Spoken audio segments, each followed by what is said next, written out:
నమస్కారం. ఘంటారావానికి స్వాగతం. ముందుగా ప్రధానాంశాలు. ఢిల్లీలో రక్షణ మంత్రి రాజ్నాథ్తో సీఎం రేవంత్ రెడ్డి సమావేశం. గాంధీ సరోవర్ ప్రాజెక్టుకు 98 ఎకరాలు భూమి కేటాయించాలని వినతి. శంషాబాద్ ఎయిర్పోర్ట్లో హైడ్రోఫోనిక్ గంజాయి పట్టివేత 14 కోట్ల విలువ ఉంటుందని డీఆర్ఐ అధికారులు అంచనా. బీహార్ ఎస్ఐఆర్లో ఆధార్ను పరిగణలోకి తీసుకోవాలన్న ఈసీ అర్హులైన ఓటర్ల గుర్తింపునకు నిర్దేశిత పత్రంగా చేర్చాలని ఆదేశం.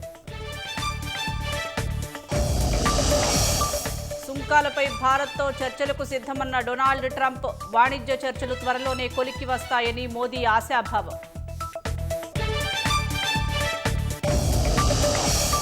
సైన్యం రంగప్రవేశంతో నేపాల్లో మెరుగుపడిన పరిస్థితి. మళ్లీ ఘర్షణలు చెలరేగకుండా గస్తీ కాస్తున్న భద్రతా దళాలు.